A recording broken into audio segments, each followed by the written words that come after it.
Assalamualaikum warahmatullahi wabarakatuh. Alhamdulillahilladzi arsala rasulahu bil huda wa dinil haqq liyajhirahu 'ala ad-dini kullih wa kafa billahi shahida. Asyhadu an la ilaha illallah wa la syarika lah wa asyhadu anna Muhammadan 'abduhu wa rasuluhu la nabiyya ba'dah. Allahumma salli ala Sayyidina Muhammad wa ala alihi washabihi wasallim. Para pemirsa dan pencinta Penjernih Qalbu Channel dimanapun Anda berada, patut kiranya kita panjatkan puji dan syukur kehadirat Allah Subhanahu wa Ta'ala yang telah memberikan berbagai kenikmatan kepada kita semua, wabil khusus nikmat iman, nikmat Islam dan nikmat ihsan, serta nikmat sehat walafiat. Dan alhamdulillah kita kembali berkesempatan untuk berjumpa melalui channel YouTube Penjernih Qalbu Channel. Para pemirsa dan pencinta Penjernih Qalbu Channel rahimakumullah, masih ingatkah dengan sosok seorang ulama yang telah Allah berikan karunia berupa kemuliaan pada lisannya yang senantiasa menghasilkan kalimat-kalimat hikmah, selain kualitas amal ibadahnya yang sungguh luar biasa, serta kefakihan dalam keilmuan keislaman yang telah Allah anugerahkan kepadanya. Siapakah dia? Beliau adalah sosok ulama yang menghabiskan usianya, menghabiskan umurnya di dua kota penting, yaitu di kota Mekah dan kota Madinah. Beliau adalah Al-Imam Al-Fudail bin Iyad. Al-Imam Fudail bin Iyad seorang ulama yang tidak hanya dikenal kefakihan dalam keislaman, tetapi yang paling menonjol dari beliau adalah kalimat-kalimat hikmah yang senantiasa terlontar dari lisannya. Seperti halnya pernyataan beliau pada kisah singkat berikut ini.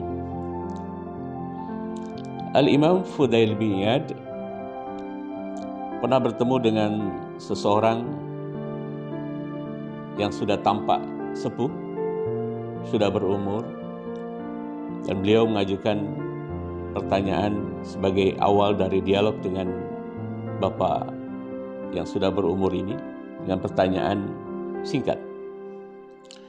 Wahai Tuan, sudah berapa tahun umurmu? Tanya Al-Imam Fudail bin Iyad kepada bapak tersebut. Dengan singkat, bapak yang ditanya tentang umurnya ini, dia menjawab, umur saya sudah 60 tahun, wahai Imam. Kemudian Fudail bin Iyad mengeluarkan pernyataan yang sungguh luar biasa, merespon dari jawaban bapak tadi yang menyampaikan, yang memberikan jawaban bahwa usianya sudah 60 tahun.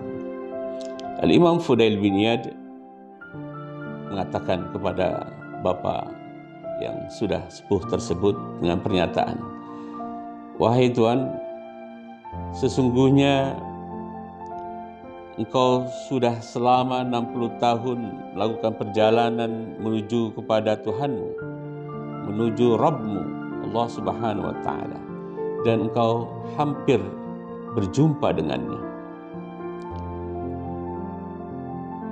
merespon pernyataan dari Al-Imam Fudail bin Iyad ini, bapak tersebut dengan spontan melontarkan satu kalimat, Inna lillahi wa inna ilaihi raji'un. Kembali Al-Imam Fudail bin Iyad mengeluarkan satu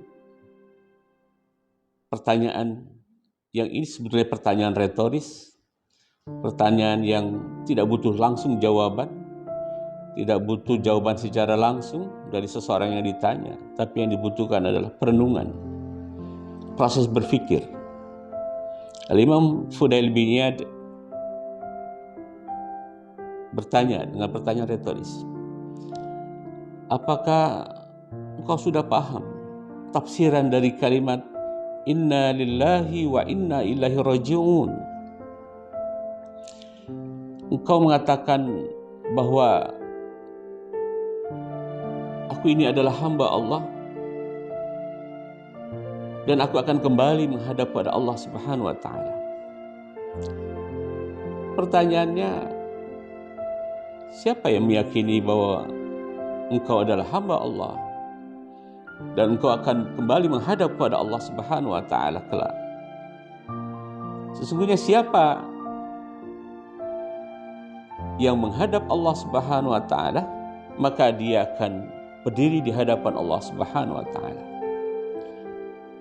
Dan dia, orang yang berhadapan atau berdiri di hadapan Allah Subhanahu wa ta'ala, kelak akan diminta pertanggungjawaban oleh Allah Subhanahu wa ta'ala. Dan orang yang diminta pertanggungjawaban oleh Allah Subhanahu wa ta'ala dari kesempatan yang telah diberikan Allah Subhanahu wa ta'ala hidup di dunia, maka orang tersebut harus siap dengan jawaban-jawaban atas pertanyaan dari Allah Subhanahu wa ta'ala.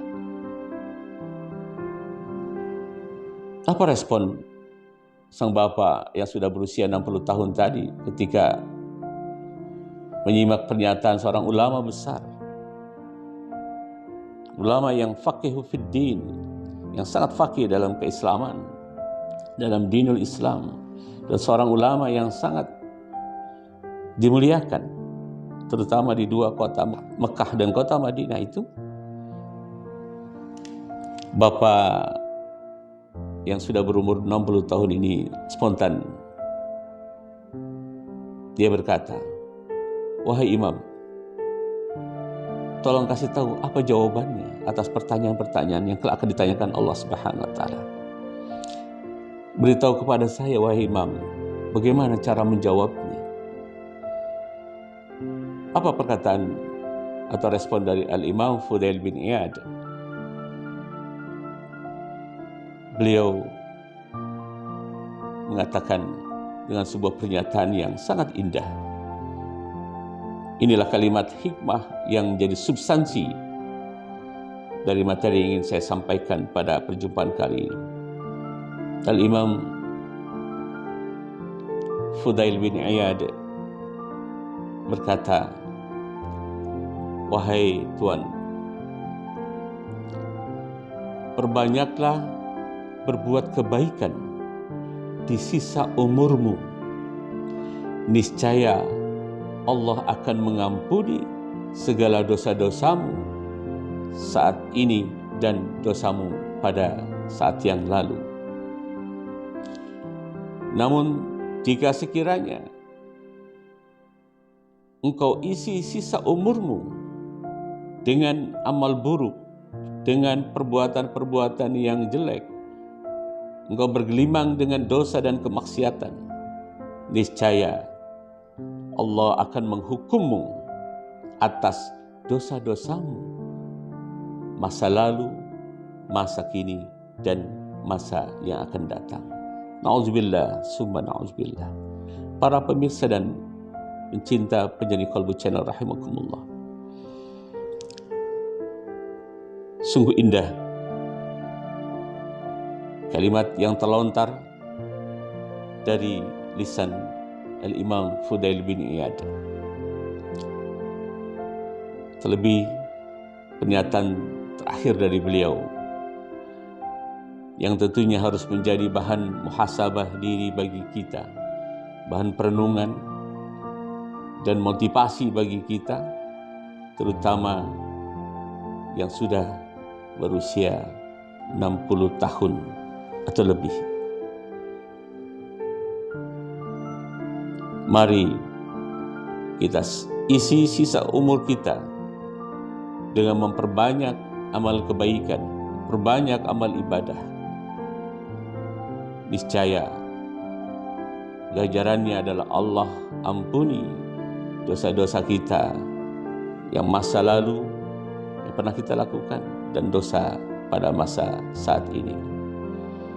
Kan tetapi harus diingat, sebagaimana pernyataan Al-Imam Fudail bin Iyad tadi, jika sisa umur kita ini kita isi dengan perbuatan-perbuatan yang buruk, perbuatan-perbuatan maksiat yang mendatangkan dosa, maka niscaya siksa Allah, hukuman dari Allah Subhanahu wa taala atas dosa-dosa kita yang masa lalu, masa kini dan masa akan datang akan Allah timpakan kepada kita. Na'udzubillah, summa na'udzubillah. Tentunya kita tidak berharap kondisi demikian terjadi pada setiap diri kita. Oleh karena itu, mari kita lakukan mulai saat ini hingga berikutnya sebelum Allah panggil kita menghadapnya. Selagi hayat masih dikandung badan, selagi Allah memberi kesempatan hidup pada kita, kita maksimalkan untuk senantiasa memperbanyak amal ibadah, memperbanyak amal kebaikan, dan menambah pundi-pundi pahala sebagai bekal kelak menghadap Allah Subhanahu wa taala. Jadilah kita orang yang cerdas. Orang cerdas atau al-kais adalah al-kais mangdana nafsu wa amila lima ba'dal maut. Orang yang cerdas adalah orang yang senantiasa disibukkan kesehariannya, terlebih lagi pada sisa-sisa umurnya, untuk menyiapkan bekal menghadapi kematian. Demikian yang dapat saya sampaikan, mudah-mudahan ada manfaatnya. Wallahul muwafiq ila aqwamit thariq. Wassalamualaikum warahmatullahi wabarakatuh.